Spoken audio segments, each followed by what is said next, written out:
Welcome to my YouTube channel. आज मैं आपके सामने जूट का जो पेपर होता है जम्मू यूनिवर्सिटी एंट्रेंस टेस्ट उसकी डिस्कशन आपके साथ करने वाली हूँ। मैंने आपके सामने यहाँ पे एक प्रीवियस ईयर का पेपर लाई हूँ, उसको हम यहाँ पे सॉल्व करने वाले हैं। ओके, तो पहले मैं आपको पूरा पेपर ओवरव्यू करवाती हूँ कि पूरा पेपर आप देख लीजिए। ये है आपका पेपर। तो फर्स्ट जर्नल इंग्लिश का सेक्शन है। ओके, तो जैसे कि आप देख सकते हैं जर्नल इंग्लिश में पैसेज वगैरह पूछे जाते हैं। बहुत इजी पेपर होता है, बहुत इजी लेवल का पेपर होता है ये।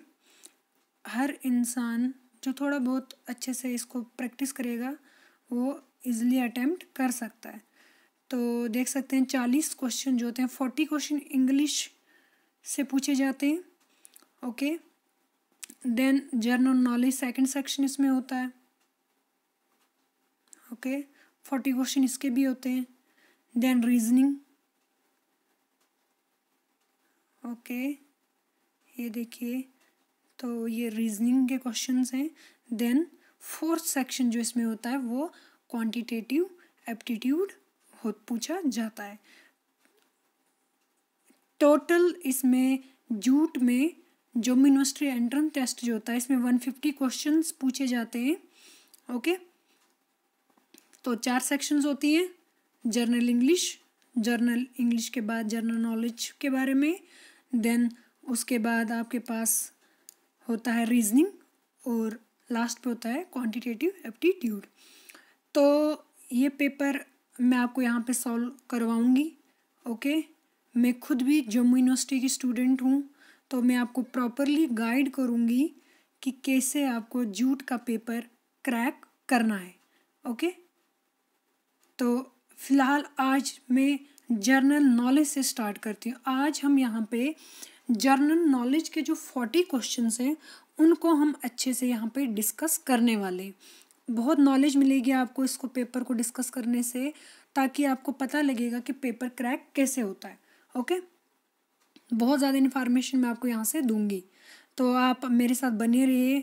मेरे चैनल को सब्सक्राइब कीजिए, लाइक कीजिए, शेयर कीजिए, ताकि मैं जितनी भी वीडियो जूट के रिलेटेड बनाऊँ उसकी नोटिफिकेशन सबसे पहले आपके पास आए। और मैं बहुत सारे प्रीवियस ईयर के पेपर यहाँ पे आपको सॉल्व करवाऊँगी। जैसे कि मैंने बोला कि मैं खुद भी एक JU स्टूडेंट हूँ, जम्मू यूनिवर्सिटी से मैं भी PG कर रही हूँ। ओके, तो आपको मैं प्रॉपर गाइडेंस यहाँ पे देने वाली हूँ जूट के रिलेटेड। तो चलो स्टार्ट करते हैं। पहले हम जर्नल नॉलेज के बारे में। ओके, तो जर्नल नॉलेज में जैसे आपको पता है कि 40 क्वेश्चन इसमें भी पूछे जाते हैं। ओके, तो जनरल नॉलेज का पहला क्वेश्चन बता रहा है कि which movement was started by Mahatma Gandhi on March 12, 1930। Okay, first option है आपके पास Khilafat movement. Question option number second है आपके पास non corporation movement. Third is civil disobedience movement and fourth is quit India movement. Okay, तो इस क्वेश्चन का correct answer कौन सा है? ऑप्शन नंबर थर्ड इसका करेक्ट आंसर है। ओके, क्वेश्चन नंबर फर्स्ट का थर्ड जो है वो करेक्ट आंसर है। इसके अलावा मैं बाकी ऑप्शंस के बाकी ऑप्शन जो इसमें दिए वो भी आपके साथ डिस्कस करूँगी, ताकि क्वेश्चन अगर इन फोर्थ ऑप्शंस में भी अगर कुछ भी पूछा जाए तो आप उसका आंसर दे पाएँ। ओके, तो खिलाफत मूवमेंट इसका करेक्ट आंसर है सिविल डिसोबीडियंस मूवमेंट। ओके, तो महात्मा गांधी ने जो मूवमेंट स्टार्ट किया था 12 मार्च 1930 को, वो कौन सा मूवमेंट था? वो था सिविल डिसओबीडियंस मूवमेंट। ओके, तो करेक्ट आंसर है ऑप्शन नंबर सी। अब फर्स्ट के बारे में अब थोड़ा मैं आपको डिटेल में समझाती हूँ। तो फर्स्ट है खिलाफत मूवमेंट। ओके, तो खिलाफत मूवमेंट सबसे पहले आपको पता होना चाहिए कि खिलाफत मूवमेंट जो था वो किसने स्टार्ट किया था। ओके, तो खिलाफत मूवमेंट स्टार्ट किया था अली ब्रदर्स ने। किसने स्टार्ट किया था? अली ब्रदर्स ने। ओके, अली ब्रदर्स जो थे उन्होंने स्टार्ट किया था खिलाफत मूवमेंट को? ओके, तो खिलाफत मूवमेंट तो उन्होंने स्टार्ट किया था, उनका नाम क्या क्या था? उनका नाम था Ali brother, okay, Shaukat Ali and Mohammad Ali. उन जो अली ब्रदर्स थे उनका नाम था Shaukat Ali and Mohammad Ali. Okay, Khilafat movement क्या आपको पता लग गया? खिलाफत मूवमेंट का जो टाइम पीरियड था वो 1919 से 1924 के बीच में रहा था। ओके, तो आपको पॉइंट पता चल गया कि खिलाफत मूवमेंट को स्टार्ट किया था अली ब्रदर्स ने, शौकत अली एंड मोहम्मद अली। ओके, और इसका जो टाइम पीरियड है खिलाफत मूवमेंट का वो 1919 से 1924 तक था। ओके, नेक्स्ट है हमारे पास option non corporation movement. Okay, तो नॉन कॉरपोरेशन मूवमेंट जो है, नॉन कॉरपोरेशन मूवमेंट को किसने स्टार्ट किया था? तो नॉन कॉरपोरेशन मूवमेंट जो यहाँ पे दिया है, नॉन कॉरपोरेशन मूवमेंट को स्टार्ट किया था महात्मा गांधी जी ने। ओके, महात्मा गांधी ने स्टार्ट किया था इसको, गांधी जी ने इन 1920। कौन सा नॉन कॉरपोरेशन मूवमेंट को स्टार्ट किया था गांधी जी ने 1920 में? आई होप आपको समझ आया होगा। देन हमारे पास है last option quit India movement.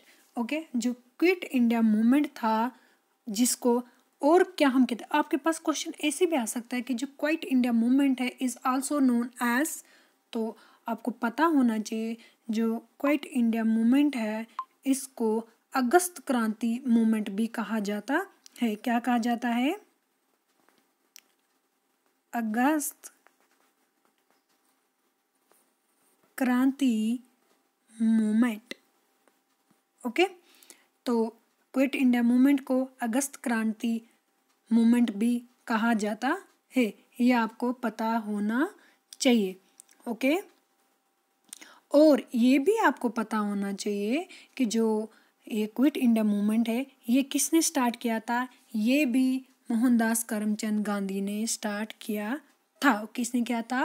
Mohandas Karamchand Gandhi ने।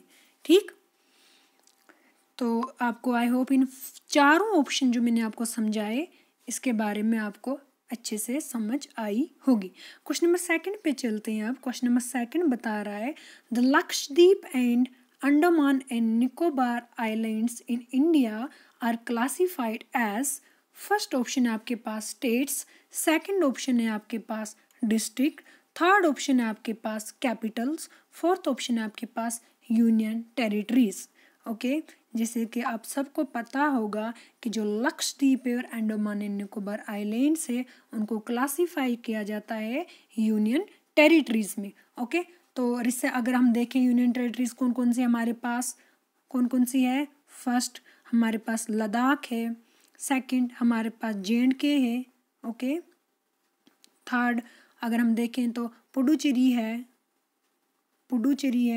ओके, फोर्थ कौन सी हमारे पास? लक्षद्वीप। ओके, लक्षद्वीप है। देन फिफ्थ अगर देखें तो दिल्ली है।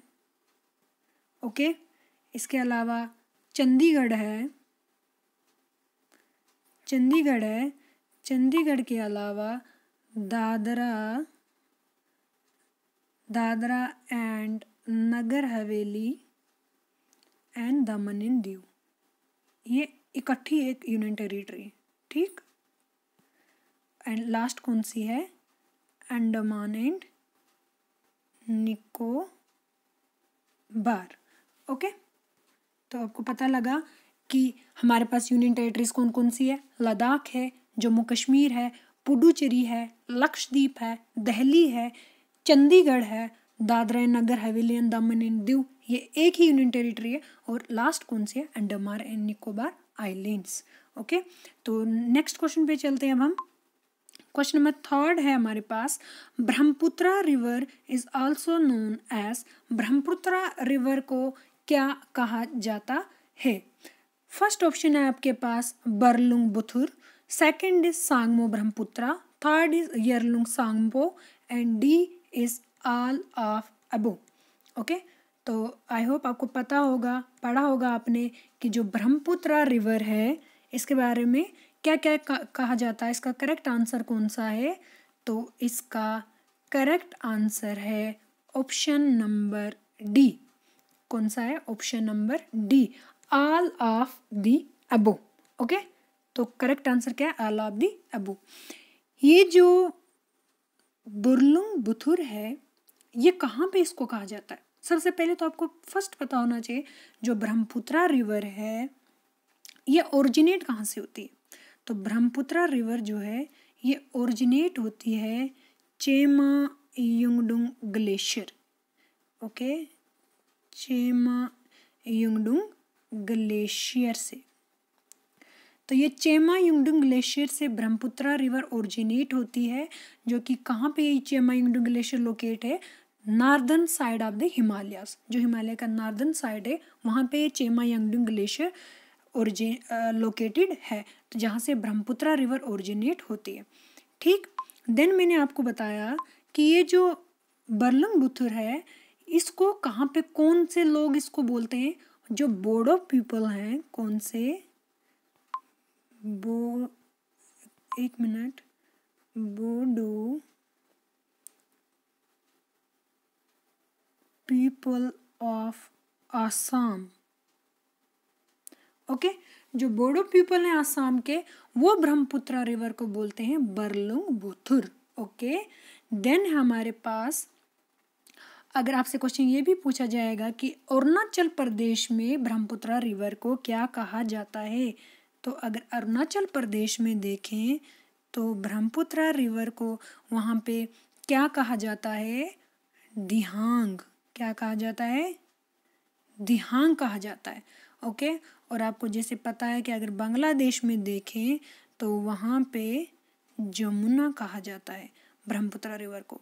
ओके, तो ये तीनों जितने भी हैं आसाम में, इस ब्रह्मपुत्रा रिवर को इन नामों से पुकारा जाता है। बुरलुंगबुथुर से भी, सांगमो ब्रह्मपुत्रा से भी, यरलुंग सामो, तो ये सभी इन ब्रह्मपुत्रा रिवर के ही नाम है। ओके, तो इसका करेक्ट आंसर है all of the above. Okay, next question पे चलते हैं अब हम। नेक्स्ट क्वेश्चन है, which of the following country share the longest boundary with India? तो आपको पता होना चाहिए कि जो लॉन्गेस्ट बाउंड्री शेयर इंडिया के साथ कौन सा करता है। फर्स्ट ऑप्शन है आपके पास बांग्लादेश, सेकंड है आपके पास चाइना, थर्ड है आपके पास भूटान, और फोर्थ है आपके पास none of the above. Okay, तो आई होप आपको पता होगा कि सबसे ज़्यादा लैंड बाउंड्री कौन शेयर करता है। ओके, तो इसका करेक्ट आंसर कौन सा? आई होप आप इसलिए मैं आपको टाइम दे रही हूँ कि पहले आप इसका आंसर कर पाओ, आप अपने आप को जज करो कि आपकी प्रिपरेशन कहाँ पहुँची है। ओके, तो आपको पता होना चाहिए कि जो लॉन्गेस्ट लैंड बाउंड्री शेयर करता है इंडिया के साथ वो है बांग्लादेश। नेक्स्ट क्वेश्चन पे चलते हैं। माउंट एवरेस्ट, नेक्स्ट क्वेश्चन बता रहा है कि जो माउंट एवरेस्ट है ये लोकेट है इन विच कंट्री? तो माउंट एवरेस्ट आपको पता होना चाहिए कि जो माउंट एवरेस्ट है वो नेपाल और तिब्बत के बॉर्डर में पाया जाता है, जो कि ऑटोनॉमस रीजन किसका है? नेपाल का, सॉरी किसका है? चाइना का। ओके, तो नेक्स्ट क्वेश्चन है हमारे पास, अब थोड़ा डिस्कस तेज़ी से करते हैं, बहुत टाइम लग रहा है। Who is the chief minister of Madhya Pradesh? आपको बताना है कि चीफ मिनिस्टर मध्य प्रदेश का कौन है। तो ये तो बहुत सा मतलब बहुत इजी क्वेश्चन है, सबको पता है कि शिवराज सिंह चौहान। शिवराज सिंह चौहान जो है वो सीएम है एमपी के। ओके, 47 क्वेश्चन है, who is president of China? China के प्रेसिडेंट कौन है? तो क्या शिंजो अबे है, बराक ओबामा है, फ्रैंकोइस होलांडी है, या जिनपिंग है? ओके, तो आपको पता है कि जिनपिंग जो है वो प्रेसिडेंट हैं चाइना के। तो नेक्स्ट क्वेश्चन है आपके पास, 48 क्वेश्चन बता रहा है, which country will host FIFA world cup 2018? Okay, आपको बताना है कि कौन सी कंट्री ने होस्ट किया था फीफा वर्ल्ड कप 2018। ऑप्शन है आपके पास जर्मनी, सेकंड ऑप्शन है इटली, थर्ड है आपके पास रशिया, और फोर्थ है आपके पास फ्रांस। ओके, तो कौन सा है? इसका करेक्ट आंसर है सी, रशिया। अगर यही क्वेश्चन आपसे पूछा जाए कि कौन सी कंट्री होस्ट करेगी फीफा वर्ल्ड कप 2022, तो इसका आंसर क्या है? तो इसका आंसर है कतार। ओके, ये भी आपको याद रखना है, बहुत इंपॉर्टेंट क्वेश्चन है। नेक्स्ट चलते हैं, क्वेश्चन नंबर 49 के बारे में बता रहा है कि when was UNO founded, UNO कब फाउंड किया गया था? फर्स्ट ऑप्शन आपके पास 24 अक्टूबर 1945, बी ऑप्शन है 9 अगस्त 1991, थर्ड ऑप्शन है 1 जनवरी 1956, लास्ट ऑप्शन है आपके पास 5 जुलाई 1950। ओके, आई होप सबको पता है कि यूनाइटेड नेशन ऑर्गेनाइजेशन जो है ये फाउंडेड हुई है 24 अक्टूबर 1945 को। ओके, नेक्स्ट क्वेश्चन है what does G stand for in 4G? जो जैसे आप सुनते हो 4G 5G है ना, 5G भी आ रहा है, देन आप सुनते हो कि 3G, तो आपको पता होना चाहिए 5G 2G 3G ये जो है, ये G जो है इसमें ये G क्या रिप्रेजेंट कर रहा है? ओके, ये आपको पता होना चाहिए कि जो G है ये क्या रिप्रेजेंट कर रहा है। क्या ये जनरेशन को रिप्रेजेंट कर रहा है? क्या ये ग्राउंड को रिप्रेजेंट कर रहा है? क्या ये गेम को रिप्रेजेंट कर रहा है? या ये गीगा बाइट को रिप्रेजेंट कर रहा है? ओके, तो मैं आपको इसके बारे में थोड़ा समझाती हूँ। जो G है 4G, ये जो 4G है, 4G का जो शॉर्ट नेम है, 4G तो शॉर्ट नेम है किसका? 4th जनरेशन वायरलेस का। ओके, 4th जनरेशन नेटवर्क का जो है शॉर्ट फॉर्म है 4G। G मतलब जनरेशन, G मतलब जनरेशन। ओके, तो जैसे कि लास्ट पे ये कंप्यूटर क्वेश्चन है। ओके, मैं एमसी स्टूडेंट हूँ, मैं मास्टर्स कर रही हूँ कंप्यूटर में ही, तो मैं आपको डिटेल में कंप्यूटर्स पढ़ा रही हूँ इसी यूट्यूब चैनल पे, तो आप उसको सब्सक्राइब कीजिए ताकि मैं इन डेप्थ में वहाँ पे आपको नॉलेज दूंगी कंप्यूटर के रिलेटेड जितनी भी टॉपिक्स हैं, जो भी आपको जूट में पूछा जाएगा उसके रिलेटेड सारा मैं वहाँ पे डिस्कस कर रही हूँ ऑलरेडी। तो आप उन वीडियोस को भी चेक कर सकते हो, आने वाली वीडियोस भी आ रही हैं, मैं वहाँ पे भी डिस्कस डेली करती हूँ, तो आप उनको भी देखा करिए। ओके, तो देखो लास्ट ऑप्शन यहाँ पे इसका करेक्ट ऑप्शन तो फर्स्ट है, लेकिन गीगाबाइट के बारे में आपको मैं थोड़ा समझा देती हूँ कि ये भी एक टर्मिनोलॉजी है किसकी? कंप्यूटर की। तो मैं आपको इसके बारे में थोड़ा समझाती हूँ। ओके, तो आपको पहले पता होना चाहिए कि 1 बाइट किसके बराबर होता है। ओके, ऐसे क्वेश्चन भी पूछे जाते हैं जूट में कि 1 बाइट इक्वल टू कितने, एक बाइट कितने बिट्स के बराबर होता है। तो आपको पता होना चाहिए कि जो 8 बिट्स मिलते हैं, 8 बिट्स जो होते हैं वो 1 बाइट बनाते हैं। ओके, तो आप इसको ऐसे भी कह सकते हो कि 8 bit equal to 1 byte. Okay, समझ आया? अब क्या होता है कि जब 1024 बाइट आपस में मिलते हैं तो वो 1 किलो बाइट बनाते हैं। ठीक, ये जो टर्मिनोलॉजी जो मैं यहाँ पे आपको समझा रही हूँ ये बहुत ज़्यादा इम्पोर्टेंट है जूट के रिलेटेड। ऐसे क्वेश्चंस फ्रेम किए जाते हैं जम्मू यूनिवर्सिटी एंट्रेंस टेस्ट में, तो आपको इनके बारे में पूरा पता होना चाहिए। ओके, तो मैंने आपको बताया कि 8 बिट जो होता है वो 1 बाइट के बराबर होता है। जब 8 बिट मिलते हैं तो वो 1 बाइट बनाते हैं। ओके, देन 1024 बाइट जो मिलते हैं वो 1 किलोबाइट बनाते हैं। देन जब 1 किलोबाइट, ये तो किलोबाइट हो गया, जब 1024 KB मीन किलोबाइट। ओके, जब ये मिलते हैं तो एक MB बनाते हैं। ठीक, जब 1024 MB मिलते हैं तो 1 GB बनता है। ठीक, तो ऐसे बहुत ज़्यादा टर्मिनोलॉजी मैं आपको डिटेल में समझाऊंगी इनको। तो देन जब 1024 GB मिलते हैं तो 1 टेराबाइट। ओके, इसी आगे क्या होता है कि जब 1024 टेराबाइट मिलते हैं तो एक पिटाबाइट बनता है। ठीक, तो ये कुछ टर्मिनोलॉजीज हैं जो बहुत ज़्यादा इम्पॉर्टेंट है जूट के रिलेटेड। जम्मू यूनिवर्सिटी एंट्रेंस टेस्ट जो होता है वहाँ पे ऐसे क्वेश्चन अक्सर फ्रेम किए जाते हैं। तो ये जो मैं आपको यहाँ पे समझा रही हूँ ये मैंने अपने लेक्चर्स में डिटेल में समझाया हुआ है। आप उन वीडियोस पे जाइए, उनको ध्यान से समझिए, वो आपके जम्मू यूनिवर्सिटी एंट्रेंस टेस्ट जो जूट का पेपर है उसमें बहुत ज़्यादा इम्पॉर्टेंट ये टर्म्स हैं। तो आपने मैंने कंप्यूटर के रिलेटेड सारा वहाँ पे दिया हुआ है। आई होप आपको ये सारा समझ आया होगा। तो अब हम नेक्स्ट आगे डिस्कस करते हैं क्वेश्चन। अब हम पढ़ते हैं कि who was inventor of airplanes. Okay, first Albert Einstein, Wright brothers, Isaac Newton and Thomas Alva Edison. तो सबको पता है, छोटे से पढ़ते आ रहे हैं कि inventors airplane is Wright brothers. Okay, तो हम आगे पढ़ते हैं। नेक्स्ट क्वेश्चन है हमारे पास। नेक्स्ट क्वेश्चन 52 है। 52 बता रहा है कि garba is a dance associated with which state. तो गरबा एक डांस है, ये किस स्टेट से रिलेटेड है?